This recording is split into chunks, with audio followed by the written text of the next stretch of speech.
I had an issue with the engine, and I wanted to talk about it because I'm sure there's some guys up there that might have an issue with a very low compression or no compression at all, like it happened to me. So last time I put the boat in the water, it didn't want to run.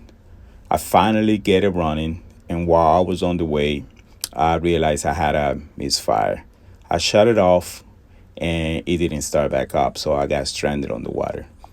I went and removed all the spark plugs, but on cylinder number 6, I found this. The electrode was gone. The spark plug itself was in bad shape, and the spark plug wire was burned.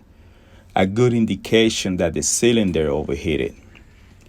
I made it back home, and I went and did a compression check on the engine. On cylinder number 6, I got zero compression. And on cylinder number 4, I got about 60 psi. The rest of the cylinders, I got 120. At this point, I thought the engine was done. I went and did a leak down test, and it revealed that the problem was on the top. If you're going to have a problem like that, you always want the problem to be on the top. The top could be that the heads needs to be rebuilt or replaced. On the bottom, you're looking to replace the engine. So I went and removed the heads, and this is what I found on cylinder number 6. This right here, this is a tulip valve. And compared to this one, you can see how nice and flat this one is. And this one also came from the same engine. Cylinder number 4, it was a little deformed too, but not as bad as number 6. If we put them together, you can see the tulip bar is sitting a little higher. That's why I wasn't getting any compression on cylinder number 6. And since I had the heads out, I went and did some mouth potting. And if you don't know what potting is, that's when you go and make the ports bigger,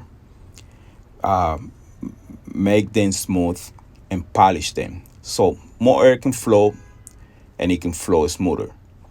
And at this point, I didn't even know that was going to work, but I went and did it anyway. So the question is, how did this happen? And there's quite a few reasons for it, but I just want to talk about my issues. And the first one, I have a carburetor. And if the carburetor is running too lean, it can create extra heat inside the cylinders. The second one would be the gasoline octane. If you're supposed to run premium and you go down to 87, you can create pre-ignition. And the third one would be the timing, which I think that was my issue. My timing was off. Because before this happened, I took the boat on a trip, and it was about 160 miles round trip. At the beginning of the trip, the boat didn't want to pass 20 miles an hour. So the timing was off, and then I adjusted by hand. But I didn't have a timing light with me. So I went on the trip, continued with the trip, and I think that's what created all this problem. The timing was off.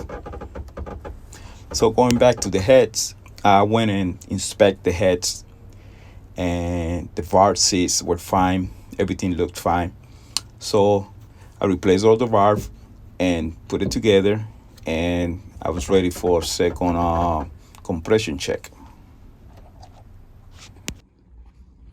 All right, this is cylinder number 4.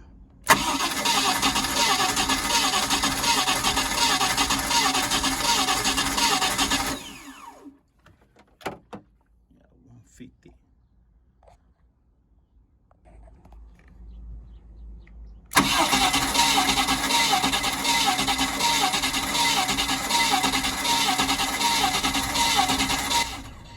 And as you can see, guys, I'm getting between 150 to 160 psi on all cylinders now.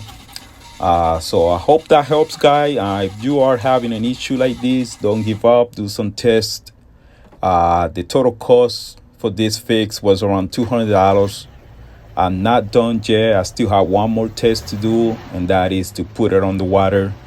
That won't happen for another 2 weeks, so I might do a follow-up video on that. The starting issue and the slow cranking issue, it was still there, but I got rid of the Mercruiser distributor and I replaced it with a HEI distributor from Amazon. This one costs around $200. You can get a name brand MSD for like $600. But I tell you, ever since I replaced the distributor, those problems are gone. It starts right up, even if it sits for days. Also, the slow cranking problem is gone. So I can't wait to put it on the water and see the final result. This distributor, if you actually are having an issue like that, this is a pretty easy distributor to install. It only has two wires, the positive wire and the tag. Pretty easy. What I did, I connected to the wires going to the oil coil, and that was it. And I got rid of the oil coil. You don't need the oil coil. This one has a built-in coil inside. So that's it, guys. See you on the next one.